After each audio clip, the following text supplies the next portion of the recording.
This is Meltdown Live, presented by MyBookie.ag. Use code NEXTROUND at MyBookie.ag for double your initial deposit. You sign on to make a deposit, they double it with code NEXTROUND at MyBookie.ag. Bet anything, anytime, anywhere. MyBookie.ag. We're live here with you on this hump day for Superman Eve for us. I am Tim Melton. We are broadcasting here in the Culver studio. Thank you for making Meltdown Live a part of your daily routine as we're with you every weekday, 2 o'clock Central, 3 o'clock Eastern, and we have a mighty fine show planned for you today. Once again, I am Tim Melton. Joining me is Emily Grace McWhorter. E.G., you've got a deck of cards in your hand. I know. You are addicted. Our gambit. Yeah. And what... There are a lot of people that wonder what it is that you're actually doing. Would you mind sharing that? Yeah. So what I'm doing here is I deal out 4 hands, and then I look at them. 4 perspective Texas Hold'em hands. Yeah. And then I start running out a flop, and I'm looking at different hand possibilities to familiarize myself with what I need to be looking for. And then I also try and deduce, like, you know, big blind, small blind, who'd fold what. And it's also interesting because the hands that you really least expect, those are ones that usually hit. Right. But if you take that philosophy with you to the poker table, you'll die. With those big, because one thing that's not thrown in there is the pre-flop betting. Exactly. And it can There's no betting involved here. Right. No betting involved. And that can be tough there. But you're definitely getting, like, what would have won right now? Do you know right off the top of your head? Pocket 10. Pocket 10s just got the win there. Yeah. Well, congratulations to Pocket 10s. And I am hoping that this exercise continues to help you. I do think it is a positive exercise because what you are studying is called board texture. That is what you're studying. Oh, interesting. And it is an important part of the game. It's one small element of the game, but it is definitely an element of becoming a poker pro. We've been watching World Series of Poker coverage with the main event. I watched like 9 hours of it. 9 hours? Something like 8 Where hours of it. Are you watching that on just YouTube? A Poker Go on YouTube, which, you know, we've been spoiled with previous poker broadcasts, and Poker Go is maybe not my favorite, but it is something at least that was available. It's a subscription model, so to get more coverage, you have to sign up and everything, but from this point forward, but Poker Go did a pretty good job of making sure that a couple feature tables, you could see a lot of stuff. What they used to do was ESPN would like film the whole event and then broadcast it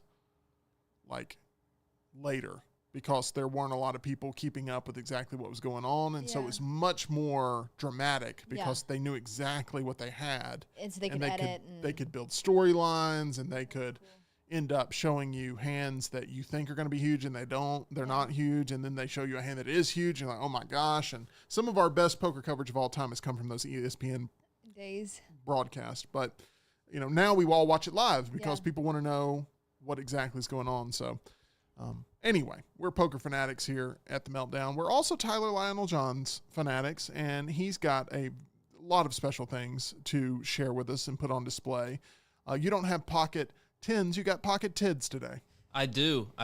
And speaking of pocket Tims, or pocket 10s, dang it, I spoiled the punchline. I was going to say we should make an action figure and call it Pocket Tims. And it's just like a little like squishy version, you know, the little toys you get in like the capsule machines? Yeah. Yeah, just a little mini Tim you can have. I like a Pocket Tim for 50 cents. I like that. But, you know, a mini version of me is like a normal sized human.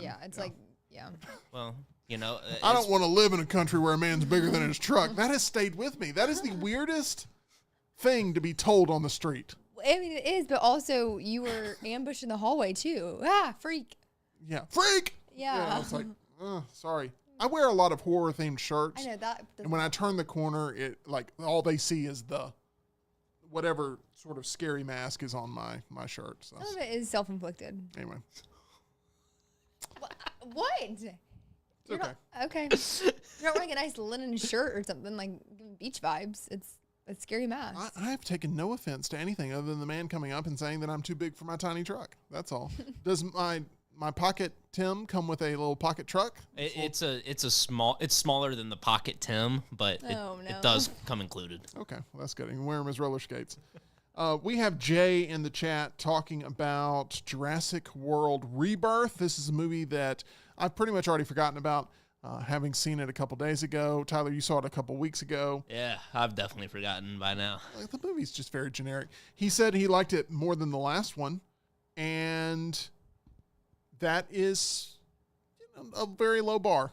That's a very nice way of saying that you had air conditioning and popcorn and maybe a trip out with the family. That's what it's all about, right? The Jurassic Park movies, the Jurassic World movies, it's really about just getting the family in the car, going out there and watching some dinos on the screen. That's it. I saw a post recently. Yeah? It was this Facebook post, and it was this mom who took a picture of her tablet or her Kindle open to whatever book she's reading, and she's like, here's a mom life hack. Go to AMC for the $5 movie, and you get an air-conditioned room in the dark for 2 hours so you can read, and the kids are taken care of. Read? Yes, this person is reading on a Kindle during... I hope they're on the back row. No. Yeah. And so the comments were just flaming this person. Man. Because they're literally just like, hey, go to the movies and just disrupt the whole thing that people are paying money for. How ironic would it be if she's going to see Life of Chuck and she's reading the actual book instead of watching the movie? That would be. I had those poor kids having to watch Life of Chuck. Oh my gosh. Spoiler alert, my least favorite movie of the year, Life of Chuck. I mean, if my parents took a young little Lionel to Life of Chuck, I'd probably act up too. Yeah. I look. Jurassic World Rebirth is a movie that came out this summer. But if it ends up being the best movie of July, we got problems because Superman, we are seeing it this week. Very excited. We're seeing it tomorrow. We're almost there. Tomorrow we will have sort of like a pre-show for Superman. I'm looking forward to that. And we'll play a little trivia, and that'll be a lot of fun. We've got Brian Pavlik in the chat. Always good to see him. We got Hunter Bussey here with us. We've got Smuff making jokes about my height, which I appreciate.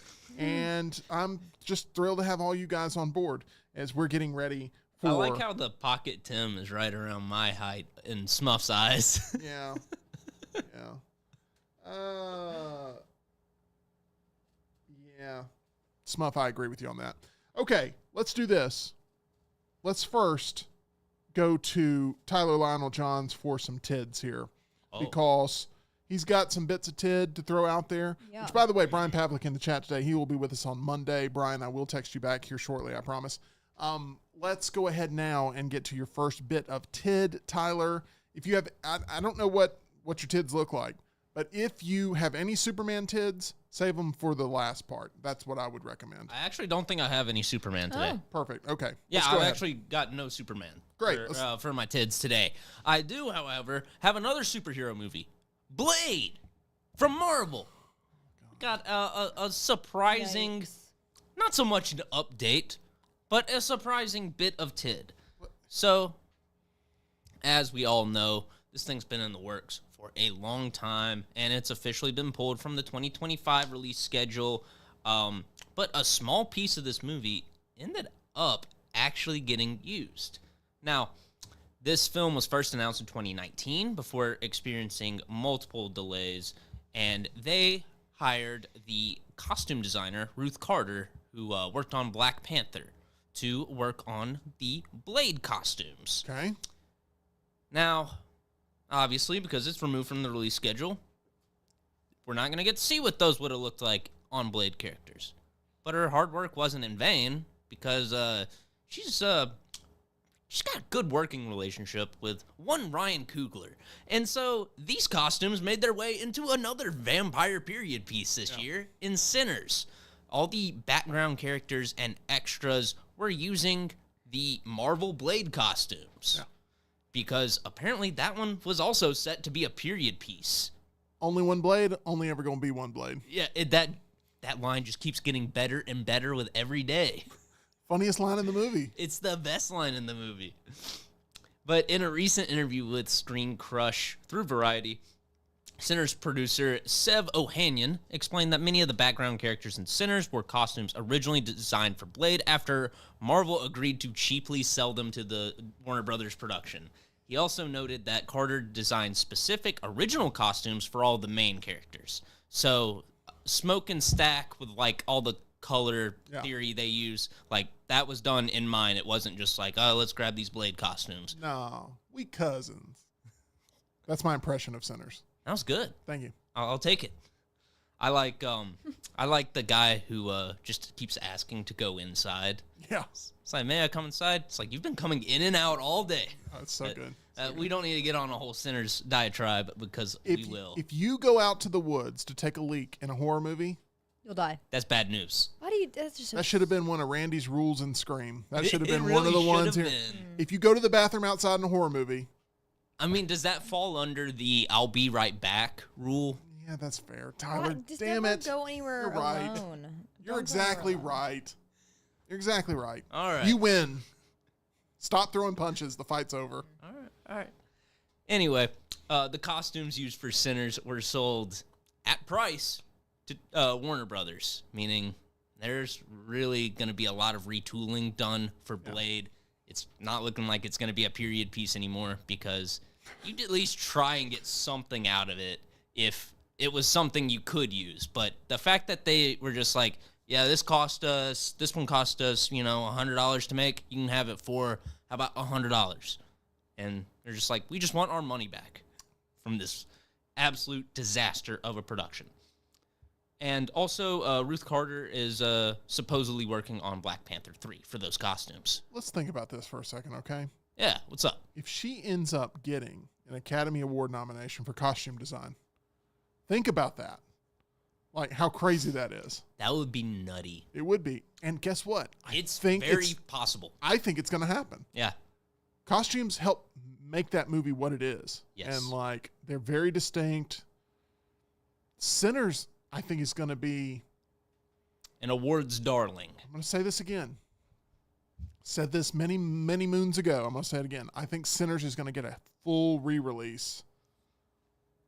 Maybe October, That'd be good. November, at the very least, January.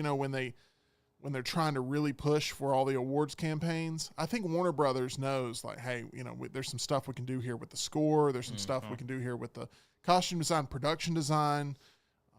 Maybe the cinematography even, we got to see how the year shapes out. But I think Sinners could be like that movie that everyone gets behind that not only made a ton of money, but also is like looked at as really artsy. And so it has that perfect blend.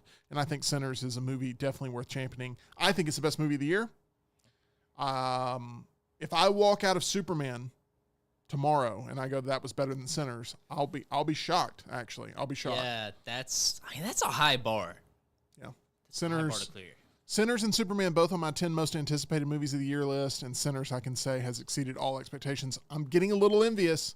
A lot of people have been posting photos in all these groups that I follow of them getting their 4K steelbooks of Sinners, and I had the opportunity multiple times to pull the trigger on that. You didn't? Before it became what it became. And Yeah. I'm kind of like, jonesing a little bit, but I know it's going to be available in store somewhere. I'm going to find it and probably get a good deal. Anyway.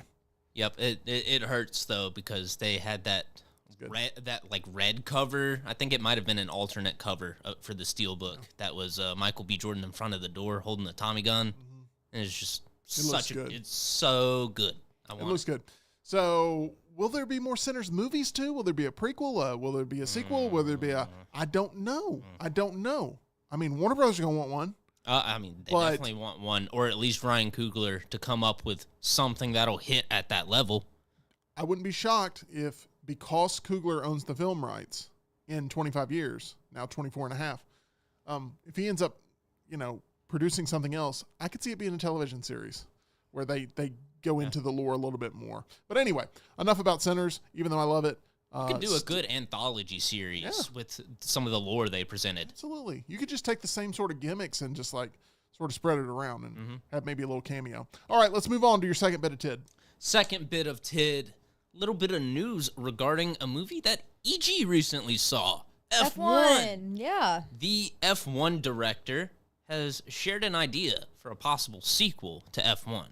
Now, this is the first hit that Apple's had making big movies like, technically Killers of the Flower Moon was a hit. It did well in award season, but this is a financial hit. And this is probably the first one they've had, and probably the first one they'll have, or the last one they'll have for a while. Financial hit? Yeah, I mean, it opened up big. Yeah, but I mean, yes, the budget was nuts, and they also had a lot of product placement to pay for it. if the movie breaks even, You'll be shocked. yeah, Yeah.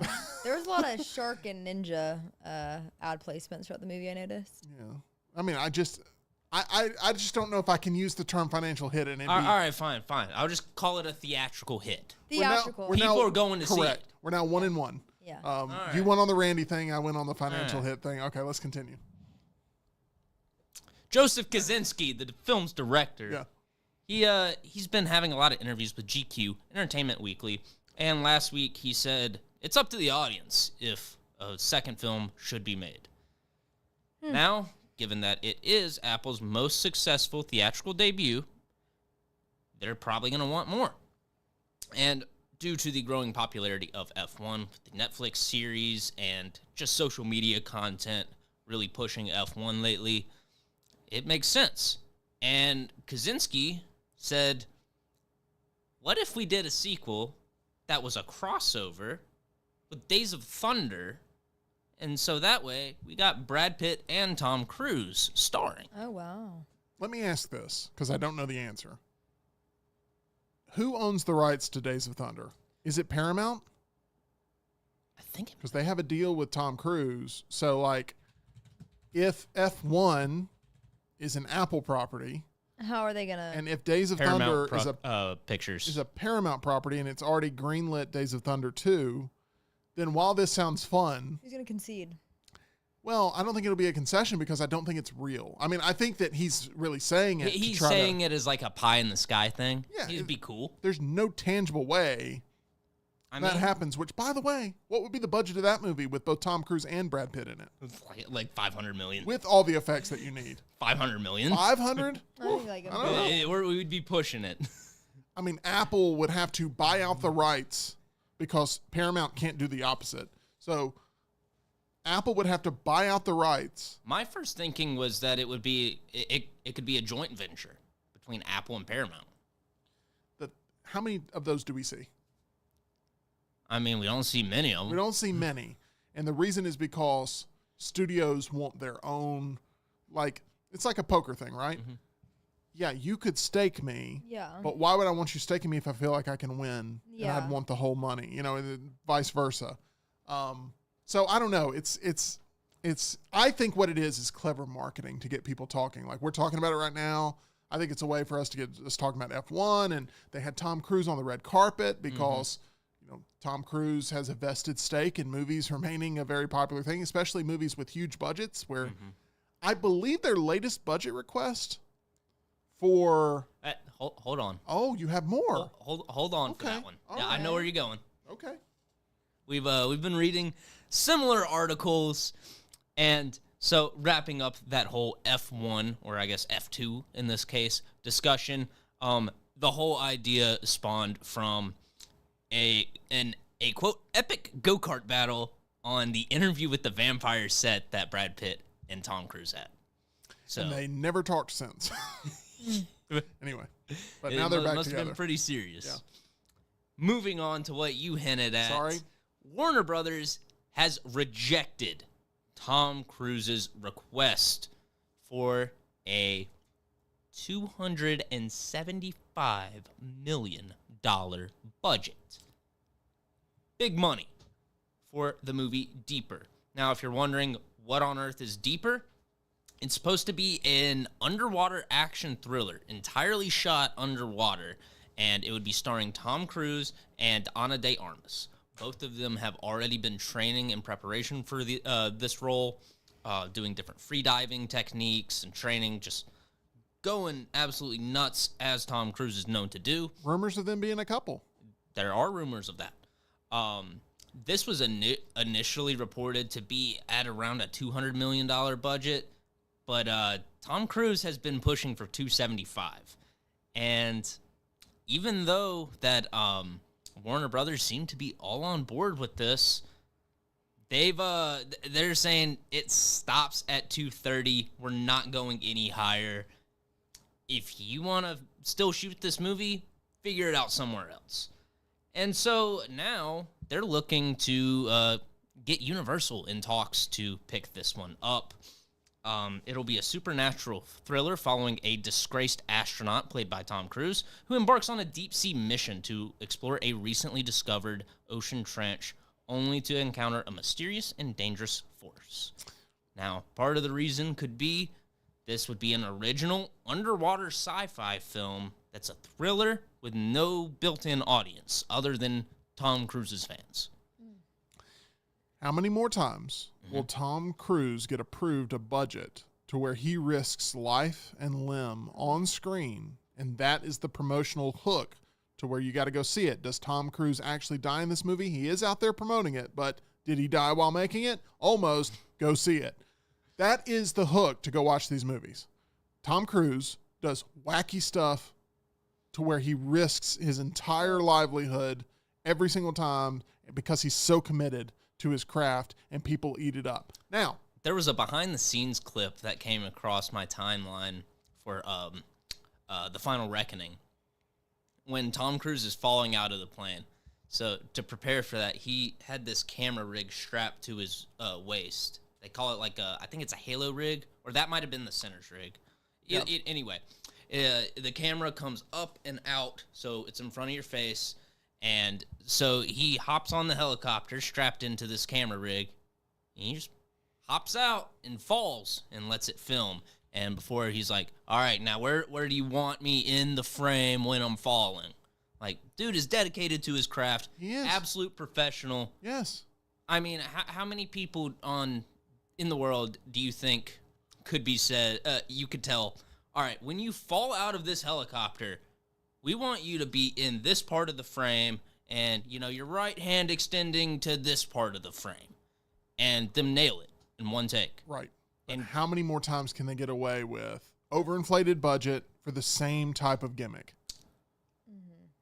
I don't know.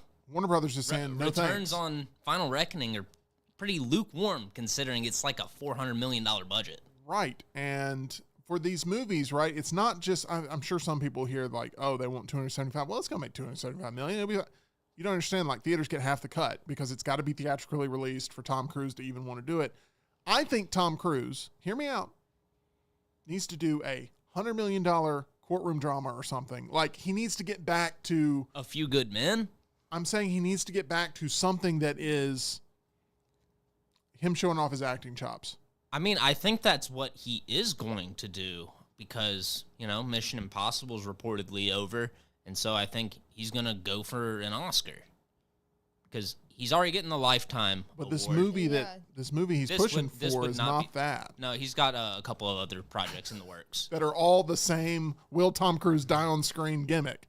Like, I understand you're defending your boy, you love the passion, all that stuff.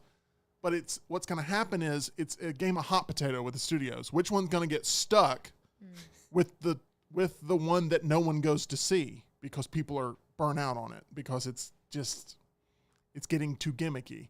Like it's weird. I like Top Gun Maverick a lot. To me, it was a 5 out of 5 movie. I really like The Final Reckoning. I think it is better than F1. Mm-hmm. But every one of these that comes out, it loses more and more appeal, and it's going to lose a little bit more and more audience. Mission Impossible 7, Dead Reckoning Part 1 or whatever, was the first one where it was like, oh, okay, we're gambling a little bit too much here with this gimmick. No, I don't know if is that the gimmick though, or is that just that movie? Because that's not a good Mission Impossible movie either.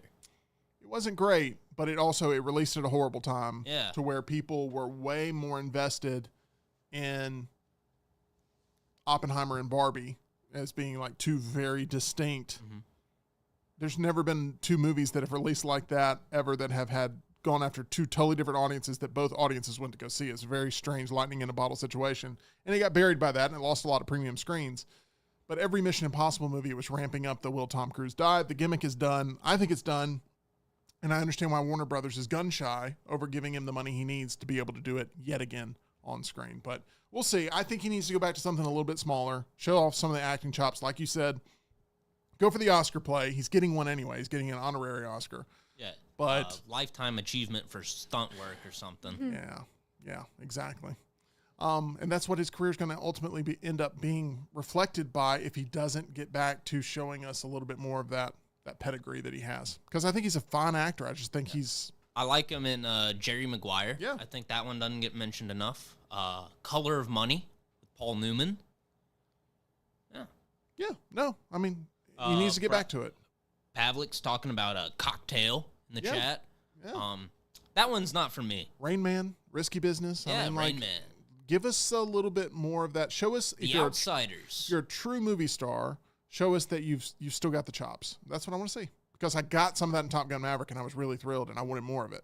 And so I want more of it for whatever future project. And once this ends up, going nowhere potentially, maybe he'll get back to that. I'd still want to see the Les Grossman movie. You know what? That will be fine with me. That is an acting tour de force. That's the Oscar movie. Yes. All right, what else you got for us? Oh, next up on my bit of TIDS. Speaking of Tropic Thunder. Yep. Everybody loves Ben Stiller, Night at the Museum. They're looking to reboot it. I don't know why, but it had to happen. It was a popular franchise, and now it's come to dig up these old dinosaur bones and put them in the theater. It's going to be in the works at 20th Century Studios, with Tripper Clancy penning the script, whose previous credits include Stuber, I Am Not Okay With This, Die Hard, and Die Hard 2, Die Harder. The movies with Kevin Hart. It's worrisome. That is worrisome.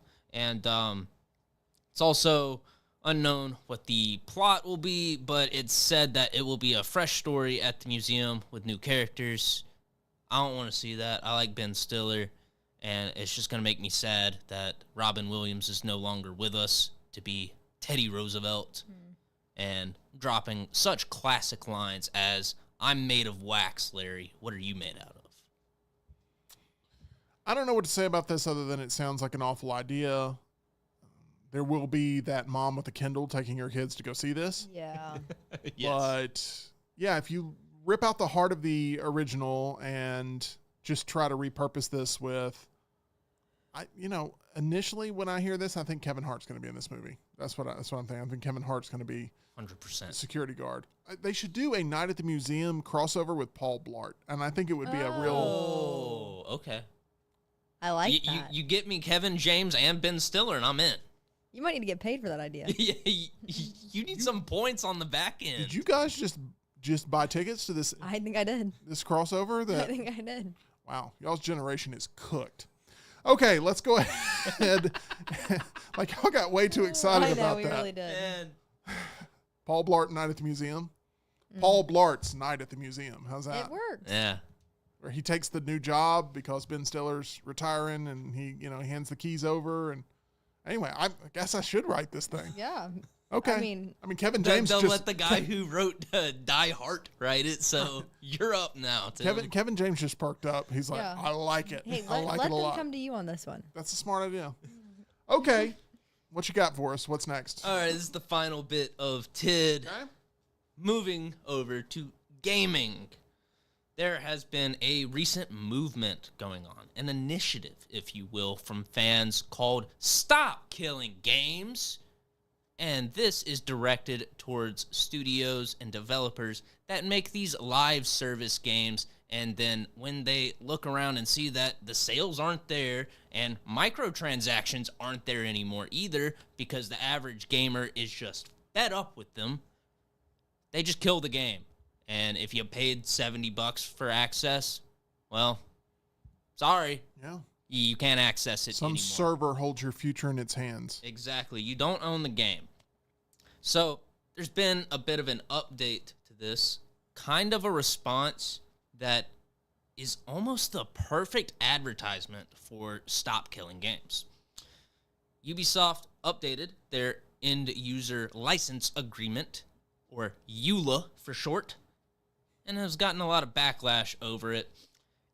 And that's because there's a clause that says that once games are taken offline, users have to uninstall and then destroy their copy. Ubisoft is demanding this. It's not like, oh, please do this for X and Y reason. It's like, no. You do this. This is the agreement. Or what? Yeah, are they going to come find me? I was confused about that as well. But this this is part of a broader shift where there's a lot of focus on digital ownership and just the longevity of titles, because Ubisoft killed The Crew recently, and a lot of people were upset about that. And the key point in the updated EULA states that if Ubisoft or its licensors terminate access to a game, the user must, quote, immediately uninstall the product and destroy all copies of the product. The language is strict, sweeping, implying that physical copies may need to be discarded, which is virtually unenforceable. Not sure how you can actually take action on someone in, Smallville, Kansas, not getting rid of their GameCube game. I did say save the Superman story for last, so here we are. But this raises just so many red flags about consumer rights. If you're buying something, are you really even owning it now? And to make matters even more contentious, the EULA also grants Ubisoft the right to terminate access to any game at any time for any reason. That is the language used in this end-user license agreement. So while this is likely just a legal safeguard to say, aha, you actually didn't have a reason to cancel this game, the vague wording in this agreement theoretically gives Ubisoft the power to drop a new game and then immediately revoke access to it the same day. There's no process that this needs to go through. It is Ubisoft has a kill switch, and if they one day just look over their books and say, this ain't worth it, even though there's X amount of players on it, and really any lack of profitability is on our end, we kill it, and, gamers just have to take it. So I think it's a perfect embodiment of what the Stop Killing Games movement is, because we've just seen so many big live service online-only games come out in the past few years that are dead now. Games that were made in 2022 are dead now. Yep. It's ridiculous. And this also brings even more controversy to Ubisoft because they've been rumored to roll out a remake of Assassin's Creed 4 Black Flag, which is one of the most beloved games in that franchise. And now fans are wondering if they'd even be able to play it. Yeah. Now, look, the gaming industry is not very consumer friendly. That's putting it lightly. And you cannot play games without an internet connection now. Even if you own the physical games, you gotta be able to connect to show that you have the license to play that game. Yeah, my internet's been going out lately at home, and even though I have purchased College Football 25 and a number of other games, have them installed on my system, it can't check the license. Correct. All you want to do is play against the computer anyway. Yes. So it's not like you need to get on there and I'm not even trying to connectivity. have updated rosters or anything like that. I just want to kill some time. I just want to kill an hour. This is why a lot of people have turned to retro systems that don't require this, where you can just plug in and play. And you're right, when the internet goes down, it is a crisis. It's like the power goes out. I mean, it's the same thing. And this is only hurting developers because all I've seen in response to this is more and more modded systems coming out. There's one shop online that sells a ton of modded PSPs, PS Vitas, Switches, and DSs. And you'll order it, and it'll come with 100 games, 150 games, pretty much every game you would want for that system. And you just have to pick it up and start playing. There's no, let me create an account and register and, let me also pay a monthly subscription and have a constantly working, high-speed internet connection. Right. I'm just going to pick it up and play some Mario, play some Sly Cooper, and call it a day. All you want is to have an agreement that you are looking for services to be rendered. You're going to give them money in exchange, and you end up getting that service in return without any sort of restrictions to the content that you've already purchased. Yes, and if there are any restrictions, I would like them to be upfront about it. Like, say, what's a good example of this? Injustice 2. I loved Injustice 2. It is, for anyone who doesn't know, it's made by the same people who made Mortal Kombat, except it's all DC characters. And I think Injustice 2 is one of the best playing fighting games ever made. It feels Played it this past weekend. Yeah, it's so fluid, and it really makes you feel like you're a superhero when you play it. I think the best Superman game ever made, Injustice 2. Oh, you don't like Superman 64? Superman's had a rough run throughout my lifetime, and Superman 64 is one of those things that I was very excited for. Man, if I have to fly through another golden ring, I'm not gonna say what I'm gonna do, but yeah, awful. Yes.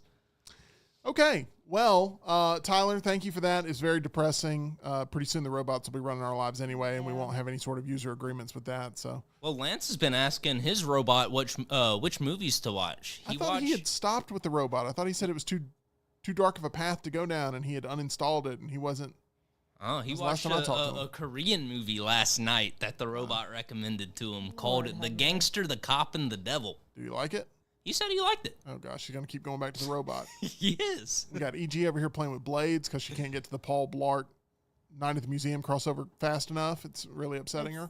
Brian says maybe we can add the Cheetah Girls to the Blart Museum crossover, and then EG and Tyler can really go wild. I wasn't into Cheetah Girls. Ooh. Confession. If Brian Pavlik had said High School Musical in this, I think Hannah Montana. Okay. All right. There was the Hannah Montana crossover with Sweet Life of Zack and Cody and That's So Raven. Yes. Guess what? Weirdly enough, we were going through old boxes while I was home for the weekend. My dad pulled that out. I was like, this is history. And then you immediately put it back in the box and said, ooh, I don't want to. It's dusty. We should send that to San Antonio, Florida as revenge. We should. It wasn't dusty, though. But, I mean, I kind of wanted to watch it. And we wanted to watch some of the things that we unearthed. We don't have a DVD player. We couldn't watch any of it. So our internet went out this past weekend. It was Sunday. Our internet went out for like the 5th time in the past 2 weeks. And you don't have Spectrum by chance, do you? I'm not naming names, but I will say it's on the spectrum of what it is that you're hinting at. But it went down for like the 5th time in 2 weeks. And thankfully, I have DVDs and Blu-rays and all that stuff. And there's one movie that I watch every 4th of July holiday. It's Independence Day. What is? Correct. And we're playing trivia tomorrow. Calm down. Sorry. And my daughter's never seen it. And she really was engaged with it for the first 30 minutes. Good. Because that's all we could make it through because it was bedtime. So she made it to bed, and we're going to finish Independence Day for Friday night movie night. So that'll be a lot of fun. But I'm happy to share that with her. If you were looking for some independence in your dental life, there's one group that I recommend you reach out to. That's Alabama Dental Associates. They're located on Grants Mill Road. That's Dr. Jeff, Dr. Brian, and Dr. Nolan over at Alabama Dental. Maybe you've had, I know people, they have a tooth issue and they can't get it taken care of because their dentist's office is either backed up or they work weird hours and they can't work you in and you've got work and all. This is the most flexible dental office when it comes to the hours. They have extended hours Monday through Thursday. They have Friday hours. They have Saturday hours. You can find some time there at Alabama Dental Associates. They will help you. They're always busy because their patients love them, but they have time to work you in. They make you a priority. Their patients are their priority. They're at Alabama Dental Associates. They'll take care of you, and they're accepting new patients now and can help you feel at ease about all of your upcoming dental procedures. For more information, you can either log on the website that I'm about to give you or go ahead and call, book your appointment now. Trust me, you will have a great time there at Alabama Dental, 205-956-8977, or visit alabamadental.com, where they look forward to seeing you. We look forward to seeing Superman tomorrow. We're seeing it tomorrow. I actively chose not to see the early screening even though I'm a Prime member, could have had access.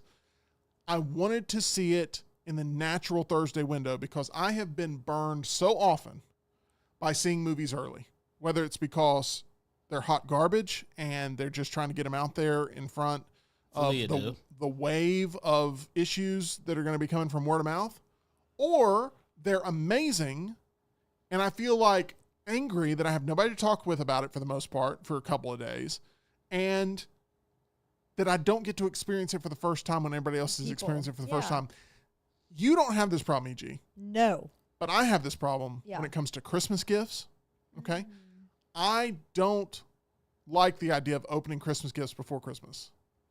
Like, you open Christmas Eve, which is basically Christmas, right? Don't you open Christmas Eve? No. I thought y'all opened up some gifts on Christmas Eve. I thought that was the whole thing. Like one time. No, we did. I've never done that. So you open up Christmas presents on Christmas Day? Yeah. Well, I feel better about that now. You just prefer Christmas Eve over Christmas Day? Yes. Sorry. Maybe I messed that up. I thought you opened up gifts on Christmas Eve. No. Okay. Well, good, because that's the work of crazy people. But some people enjoy that. Some people do, I guess. I think it's awful. I want to wake up on Christmas morning. To all my presents. Oh, it was you? You are a Christmas Ever? What? You open gifts on Christmas Eve? I didn't say anything. He did. I didn't know that about you. I do like Christmas Eve better.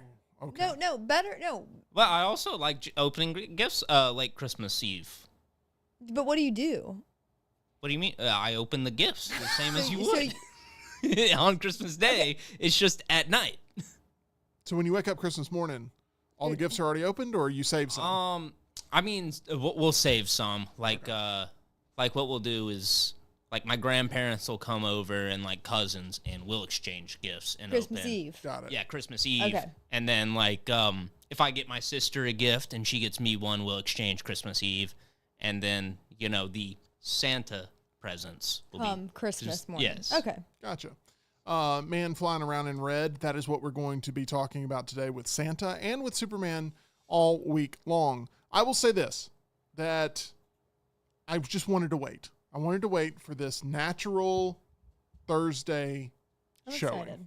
I'm excited. I'm optimistic. We've talked about how Rotten Tomatoes is a source that can't fully be trusted on anything.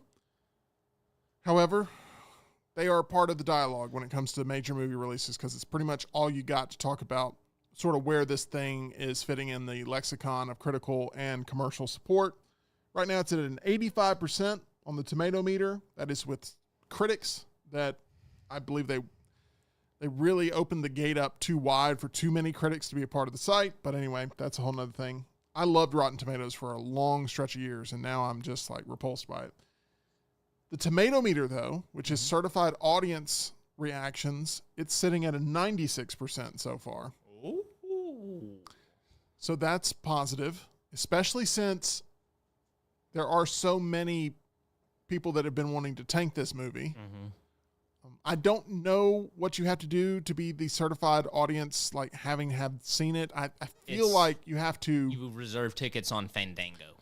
Right. You have to have that, like, this person actually went to the movie, verified through Fandango, and to be able to write your review.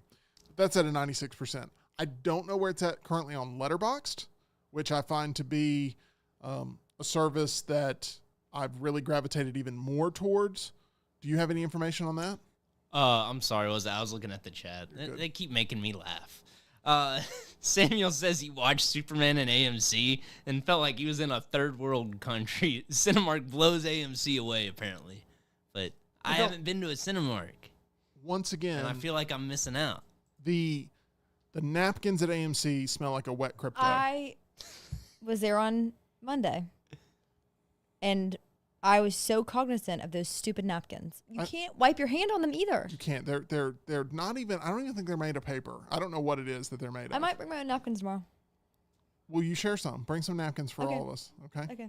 I'll get a roll of paper towels from the closet out there. Well, be careful because the theater we're going, it's like the Fortress of Solitude to some people. They keep it. You guys don't bring in Keep it your very own protected. snacks, be honest. Not with the person who works at theater. She'll I've be been frisked twice, and Frisked? right. They have patted you down? I'm joking. I'm joking. But I've been prepared to be frisked twice, and guess what? Kind of like I'm rooting for it because she's got this certain vibe about. No, I'm kidding. Oh my god. I know. I'm sorry.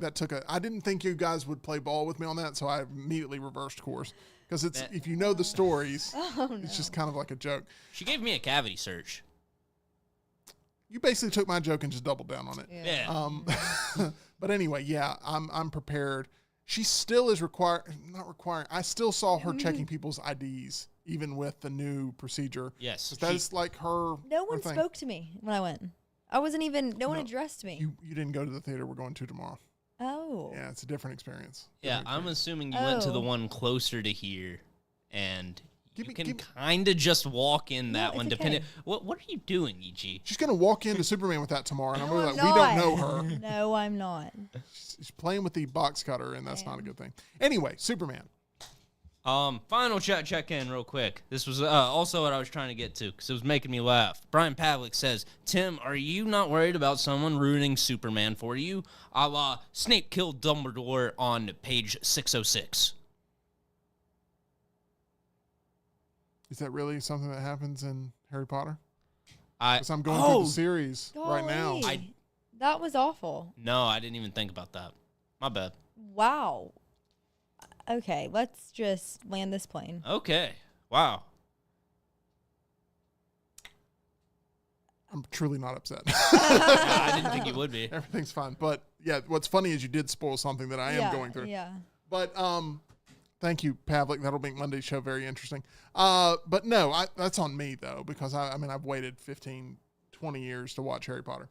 And that was the original Han gets killed. Gotcha. Because like people would go around and like try to spoil that for other people.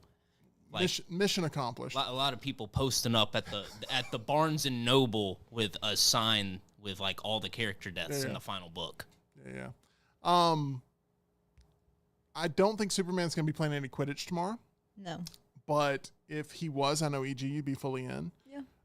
Popcorn order tomorrow. What are you going with? Large popcorn. Large Coke? Oh, I don't know. water?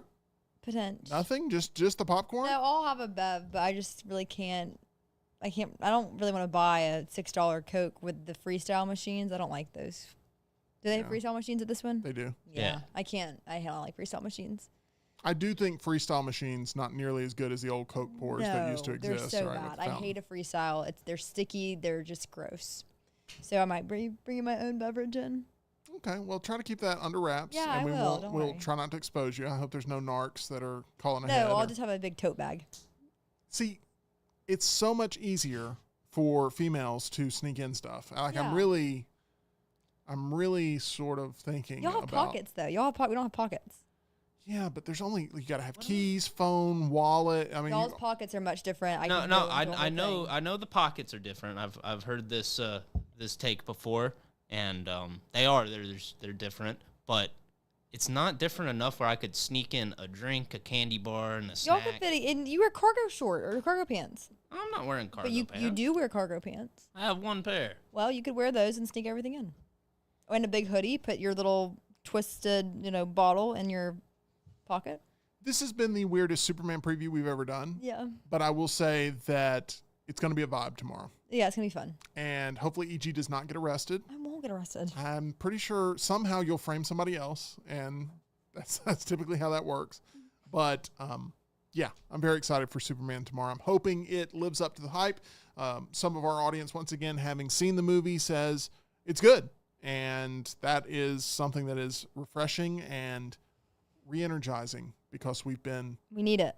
a little exhausted by all of the coverage leading up to it, and we're very excited for it to finally get here. It's like college football season kicks off tomorrow for moviegoers with it being live and available for people to watch out there everywhere. I think it's going to have a huge weekend, and we will see what the commercial and critical response continues to be post-opening weekend for Superman. Are you planning on seeing it? Let us know. We'd love to hear from you. That's going to do it for today's show. Once again, thank you for supporting Meltdonia by being here with us every single day, 2 o'clock Central, 3 o'clock Eastern. Don't forget tomorrow, our final Superman preview before we head off to see the movie and a little bit of trivia that I'm sure everyone is going to enjoy. That is tomorrow's show right here on the Thursday edition of Meltdown Live. We will see you again then. Until then, stay safe and continue to support Culver's, Alabama Dental, MyBookie, all of our lovely sponsors here at the Meltdown.